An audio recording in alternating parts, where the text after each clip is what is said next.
Hello everybody, Jan Hicks of Jan Hicks Creates here. I'm getting ready to get set up for my Stitch With Me video, and I thought I would show you just a little kind of video of my setup here. We are getting the apartment together and liking how it's looking. Yuck. There's Mike, home for the weekend. He worked he worked last night because he couldn't sleep. So he is home now. I told him he had to play his video game and put his headphones on so I could do this, because I don't want him listening to me. So here's our big windows. We have our couch here, and this is my stitchy spot all set up. I have a great light here that changes different modes and different amounts of lighting. Nice wide arm that often holds a Bitsy Bob, but now just holds my different colors of floss that I'm using on this particular part of the linens and threads project, and this is what I will be working on. One of the things that I'm very happy with this setup is this table. Now, we have had this table for a while. It was in the spare bedroom, and it just occurred to me moving here that this would be an awesome thing to have on my side of the couch. Get my bottle of water out of the way here. This folds up, so when I'm done for the day, I can close that up and have all of that stuff hidden, pack away all of my paraphernalia, and that goes in my Longaberger basket here. These are my I guess smaller BAPs, if you can say that, that stay in that basket. The rest of them are in the cabinet in the bedroom. So yeah, then when I want to stitch, I can open this up, have all my stuff here. I can put my bags on this end here and get them out of the way from where I want to sit, and I am ready to go in my comfy little spot. So I am going to get this all set up for a Stitch With Me. I have a whole list of things to talk to you guys about today, so let's get going. Okay everybody, here we are back again, all set up and ready to stitch, I think. Like I said, I'm working on the linen and threads. This is the mystery sampler from 2017. I have decided on what bands I'm going to work on. Definitely doing the B band next. And I pretty much, well, as I was falling asleep last night, I was picking out the colors in my head. We'll see if that's what I actually stick to in real life. But, so I'm only going to do, let's see, once I finish this one, I'm going to do the B band. I'm going to do just a couple more of the skinnier bands, and then the big band on the bottom. I'm not going to show you pictures or anything of that right now. I'll wait for my next Floss Tube video to show you that. So it should only take me, like I said, these bands, you know, the smaller ones don't take that long.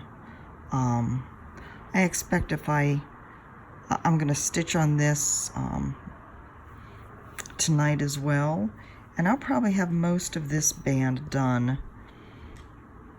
by the time. In fact, I probably won't put it away until I have this band done, just so that it is done. I probably only have maybe, I don't know, maybe two or 3 weeks worth of days stitching on it. I'm not going to stitch on it for all that time, of course, because I'll be switching it out with other things. But yeah, I expect that this will be one of my first BAP finishes. Let's see, let me see where I need to be. So I'm not only shortening the length of this, not doing all the bands, but I also shortened the width when I started. I keep getting off here. I shortened the width when I started because I didn't want it to be as wide as what it was charted as. Okay, I think this is my last one. Let me do that one more time just to make sure. Yep, okay. So So yeah, I'm happy with it. I think it's going to be really pretty. I haven't the faintest idea how I'll finish it or frame it or anything like that, but I have enough other things to worry about without worrying about that right now. So I am using, in this project, I got one of these ballpoint needles. Do you see that strange tip on it? This was gifted to me, I believe, by PJ Stitcher, Pam, when I met her at the Stitching Post before we moved out here. Or actually before we shipped the Jeep, because that was the last time I was going to be able to be mobile on my own. And can I just say I can't wait till I get my own vehicle back, because we still are just operating with one vehicle here, and Mike has to take it to work since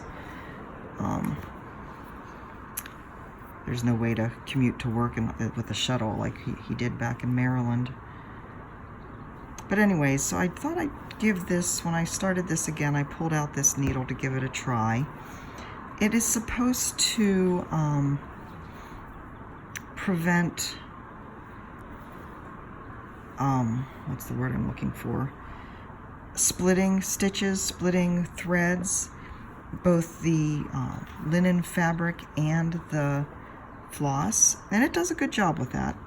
It took a little bit of time to get used to, like if I go down too far, getting it back out and up to where I need it to be was kind of a pain at first, but it just took some getting used to. So it's okay, it's fun to stitch with. It does totally prevent any splitting of stitches, which is a good thing. I don't know that I had a big problem with it, but I know it happens, right? So it's kind of nice to not have to worry about that. One thing I don't like about it, though, is when I end my threads and have to, you know, thread the needle through the stitches on the back, as we do, it does not go through those easily. That little ball wants to, you really have to work to get it through some of the stitches, depending on how tight your stitches are, of course. The tighter they are, the more of a pain it is. So maybe that's a, maybe using this is a good way to loosen up a bit on your tension if that's something you're having problems with. I did get a question on my last video, or a request on my last video, to talk about needle sizes when I do the tutorial videos that I have planned. I'm actually going to talk about that now while I'm doing this Stitch With Me, since I kind of already started to talk about needles a bit here, just because I don't think it's a good fit for the other ones, and there's not a whole lot to say about it, I don't think. So there is kind of a general guideline for what size of a needle you use with what size fabric. So the higher counts, 36 and above, you'll use a size 28 needle. And then 26 for counts like 32, 28, maybe even down to 25, and then 24 when you get much smaller than that, larger fabric counts. But the general, a general guideline is just that. A lot of it is your own personal preference. But the purpose of a needle is to open up the holes a bit so that when your floss is going through it, it's not dragging as much and harming, basically ripping at the fibers of the floss that much. So it basically helps with the longevity of your floss, prevents fraying and pilling. So the reason why I say the general guidelines are just that, general, is because, oh sorry, I just bumped you, is because the holes on fabric, on the weave of the fabric, changes from company to company. I think most people that have worked with the Weeks Dye Works linen knows that their linen tends to be a looser weave than Zweigart. So you could actually go with a bigger needle on that linen because the holes are already so open. You don't need to really worry about it as much. You could go with a smaller needle too. I have a tendency to use 28s pretty much all the time. When I switch to 26s even, it feels like I'm holding a telephone pole in my hands, in my fingers. I think it also depends on the size of the eye, how many strands of floss you're using. Now, I am by no means an expert. I have a tendency to go with what feels good, what I think works. If I notice a drag as I'm working through a fabric, then I will change to a larger needle so that I can open up those holes a little bit more. On the Tree of Dreams that I'm working on, that is the 28 count 1/1. I'm just using one strand of floss. So this general standard, right, says that I should be using a size 26 needle, and I did start with that. But since I'm just using one strand of floss, it feels smaller to me. So I went back to a 28, and that works. So really, you will get a feel for how well your combination of floss and the holes in the fabric and the needle size, how well they all work together. The other thing is the size of the eye of the needle. I'm gonna actually thread this under so you can see what I'm talking about with fighting with this, and make sure I'm on camera. So you can see the little tip of the needle has that little bulge on it, and I just kind of have to, now this isn't too bad because my stitches are fairly loose, but sometimes just kind of have to, like that, fight with it a little bit to get it to go through. And I don't ever like to do anything where it's causing any pulling on my fabric or my stitches on the front. So I would say I give this needle a 8 out of 10. How's that?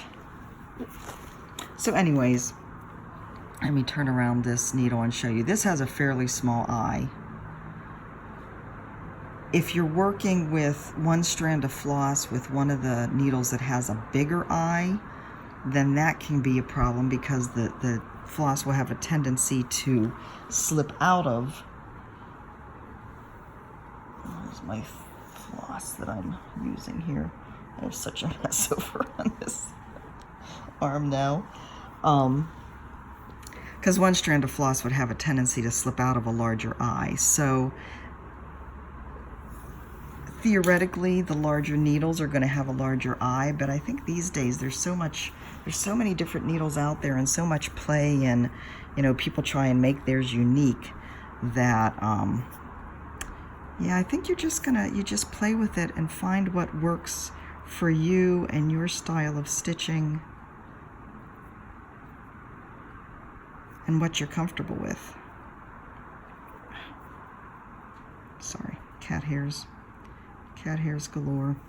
So anyways, that's my little, this is what I know about needles.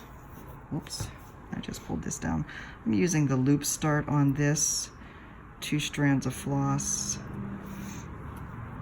or excuse me, 1 strand of floss folded in half. When I do my loop start,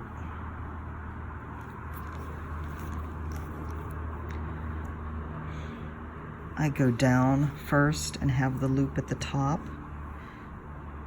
So then I come back up and go through the loop, pull the floss out, and then go back down where I went down the first time and pull that loop down under. And then I am ready to go again.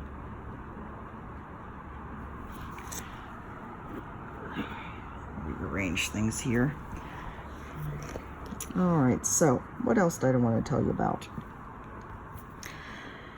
If you, I think I posted this, I'm not sure where I posted it. You guys all know that one of the big things we were worried about here was the cats up on the railing on the loft, up in the loft. Well, the past 2 nights, little Miss Nina will be sitting down here watching TV, and Mike glanced up, and Nina was sitting up there on that loft railing, looking down at us, just as pleased with herself as ever. And Mike's like, and then again this morning, she was up there again. And, yeah, Mike's like, he has to go up and get her down. And she's like, what's the big deal? I can do this. I'm a cat. So, Sasha has not tried again to get up there. Nina, yeah. Again, I know we have to trust her instincts, but it just freaks us both out quite a bit. Let's see. Oh, I had an orchid story to tell you. So this was back, I mentioned in my floss tube video, I showed you my first orchid and mentioned that it's not really my first orchid. I bought 2 orchids and kept them out on the pool deck, out on the lanai where we lived in Florida. And they were quite happy there. I had only had them for a couple months. This was our first summer in the house. It was our first actual summer in Florida. We spent, we moved down there in August, the beginning of August, I believe. And we spent 5 weeks living in our RV in one of the RV parks in Sarasota until it was time to close on the house. So once we got into the house, I got a couple orchids and had them out on the pool deck on the lanai. Well, the next summer was our first summer traveling for the entire summer. The boys went up to Maryland. Actually, we drove them up there in the RV and dropped them off with their father for them to spend the summer with their father. And we tootled on up to New England and spent 10 weeks up in New England. Well, while we were gone, or before we left, we had arranged for a house sitter to come, and we only wanted her to come once a week, gather up the mail, and just come into the house, make sure everything was okay, water the plants, water the poor orchids. Not that they need watering that much, but you know, just keep an eye on things. Well, at that time in the house, we had, I don't know, I think it was part of the Iris home system that Lowe's, or I think Lowe's sold, Lowe's or Home Depot. We had that set up in the house, and there was something about the fob. You had a fob that you needed to open the front door, and I don't know whether it was a sequence of keystrokes or I don't remember exactly. But the lady that we had hired to watch the house could not figure it out, and she had called the first day or two that she tried to get in, and Mike stepped her through once again. You know, we showed her before we left, but apparently she didn't get it, and Mike stepped her through when she called how to get into the house. And we thought, okay, fine, we're good to go. Didn't hear from her again. We got home. Both of my orchids were dead. She had not been able to get into the house the entire 10 weeks we were gone. She lived in our neighborhood. She came over and picked up our mail the entire time, but she was not able to get into the house. So my orchids died. And the funny thing is, whenever she brought us our mail, she apologized profusely for that and for letting my orchids die. She kept saying orchard. I'm so sorry I couldn't get in to water your orchards.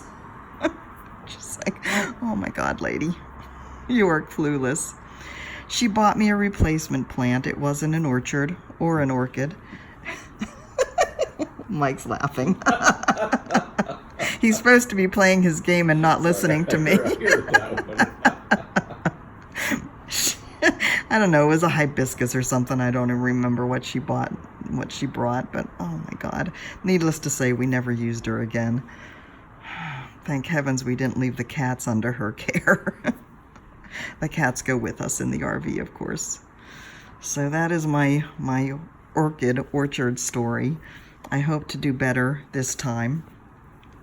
I have my friend Anna Cecilia in Mexico who has a lot of orchids in her home, who is schooling me on orchid care, as well as Nancy Law on Instagram. I saw a post she did yesterday of, she works in a greenhouse in Canada that grows orchids, and she showed a picture of a greenhouse being redone, and she's anxious for it to get done so the orchids can be moved back in. And so I plan on picking her brain quite extensively on orchid care as well, although she laughed at me whenever I said it gets chilly here in the evenings at this time of year, down into the 60s, and so I didn't think the orchids could be outside, and she just laughed when I said the 60s was chilly. But yeah, I expected that. That's okay. Like I've said before, when you don't have any heat in the house and it's 62 degrees, it's chilly in the mornings. I actually have to get out my knitted shawl and throw a shawl over my shoulder to warm me up.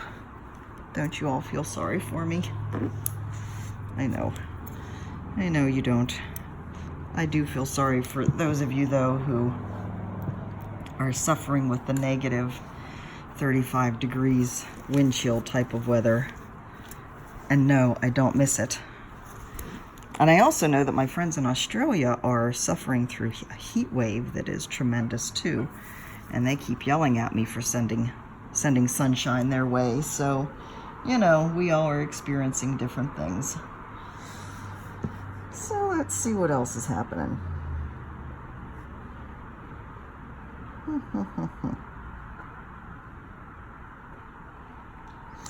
So I thought I'd talk a little bit about something that came to mind through a comment that my friend Lynette, another one of my Australian friends, oh sorry, just bumped you. Let me decide what I want to stitch on next. My pattern is on my iPad, of course, and my notes are on my iPad, so I don't want to switch over to my pattern. But since this is all just a repeat, I think I can do this. So Lynette mentioned in a post and a message to me that she had found, she laughed at how different we all are. She sees my bags of floss and just thinks it would drive her crazy. She is somebody who likes to bobbinate her floss. And of course, I've mentioned that there's no way I would bobbinate. It just takes too much time. Although it is a nice compact way to store your floss, I will grant her that. But anyway, she found a container, I think she said on, I think Stitching Mommy mentioned it, that holds all of the DMC floss colors. And so she does not pull out her floss for her different projects. She just keeps that with her, and she has all of her floss with her. And I did say that that would be convenient, because one thing that I'm having problems with is when floss colors are shared amongst different projects, I have to go find them, or just not do that part until I can get up and pull out what I need. And then there's a problem of losing certain colors. 890, I know I have 890. My X-Stitch app says I have 890. I cannot find 890. I have looked through everything that I can think of to look through, and I don't know where it is. And yeah, it's just one floss color, but it's so annoying. And you know, I try and keep track. I have the X-Stitch app, as you all know. I try and keep track of everything in there, but every once in a while I miss one. And so now I'm starting to think maybe what I should do is pull all of my DMC out of my projects and put them back into my storage system. And when I'm sitting down to work on a project, just look and see, okay, what colors am I going to use today? And just go and pull those for that sitting. I'm undecided. It will take a lot of work to get everything back out,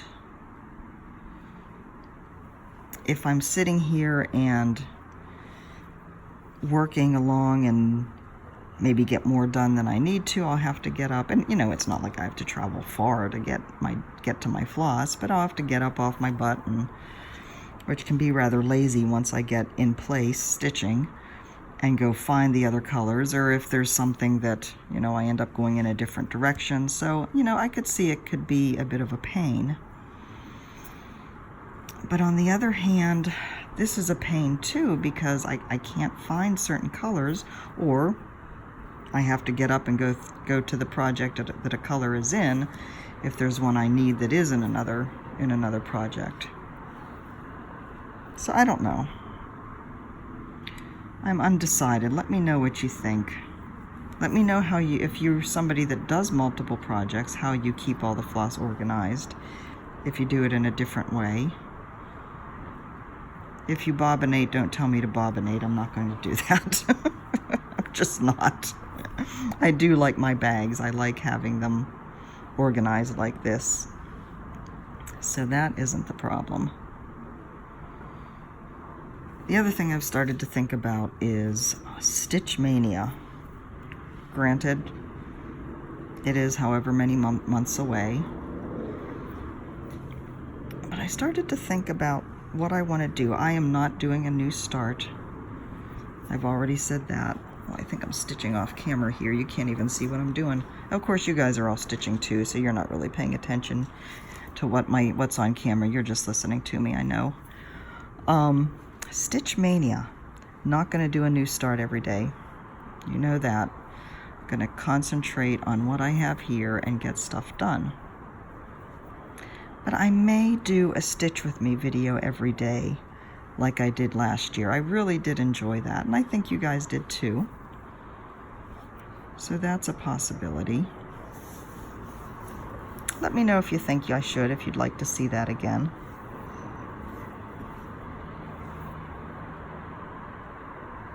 Definitely not starting a bunch of new things though. And I certainly have enough projects that I could probably do a different one.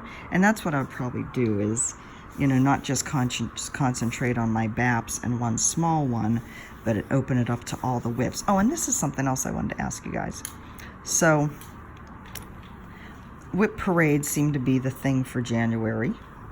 And I haven't done one yet. I'm going off camera again. Is that something you'd be interested in? What I was thinking is that I could do one kind of in relation at the same time as going through my projects and putting all the floss away. So that would be a possibility. Let me know what you think. I also wanted to reach out verbally to those who thanked me for all the sentiments of joy that I've been sharing. I'm glad to know that I'm touching people, that I'm lifting people up. All of you federal workers, and you know Mike is a federal worker as well, we are very, very blessed that his agency was fully funded in the last appropriations bill. So we haven't had the worries. Could you imagine if we had moved to Hawaii and he wasn't getting paid? Things would get ugly pretty quick here. But I know there are a lot of you that are feeling that pain. And so you probably saw by now that they came up with some agreement, at least for 3 weeks. I'm not sure 3 weeks is going to be long enough to get all of this mess straightened out. Hopefully it doesn't happen again. But just want y'all to know that I am thinking about you. And I'm spreading you some joy. I hope in the midst of all this you're able to find the silver lining, whatever that may be. Whether it's your health, or you know, that your kids are doing well in school, or neighbors are bringing over things to take care of you, you know, whatever it may be. I hope there is some joy that you can cling to when things get rough like this. My little bit of joy, and this is just a silly little thing. We have an ice maker in this house, this apartment. You know, the past 2 years, we haven't had an ice maker in the refrigerator at the apartment. Now, we had an ice maker down the hall in the media room, and the media room wasn't too far from where our apartment was, but there's just something about being able to go, and it's not like there's a dispenser or anything, it's just a bin in the refrigerator, but you know, there's something about having ice convenient, and especially when you live in a warmer climate. It's truly the little things, people, along with my little LG appliances singing to me. It's the ice maker. And of course the fun drinks that we come up with ice in them. So let's see. I think we are just about settled in the apartment today. Now that Mike is awake, I plan on getting things up on the walls upstairs. Once everything is in place, I will be doing a walkthrough of the apartment to show you kind of where everything found a home. I'm really excited about how it's going to look and how it's looking right now. We still have a few more things to get, but yeah, I think we're doing good. And that puts me at about a half an hour. I would love your input on my floss conundrum, on my Stitch With Me plans, on a whip parade or not. I know I have a lot of new subscribers who haven't seen like everything that I did during Whip Mania. All those things are in hibernation. So if you'd like me to do that, let me know. I'd be happy to pull them all out and take a walk down memory lane, and like I said, while I'm doing it, get some floss put away too. So with that, on that note, I am going to close for now. I will see you on Tuesday for my regular floss tube. Until then, oh, and I don't know when I will get those other tutorial videos done. Probably not until everything is in place here, so that I have time to do that, because right now my spare time is spent hammering stuff into walls. Until next time, guys, have a great weekend. I will see you Tuesday. Take care. Love you. Bye-bye.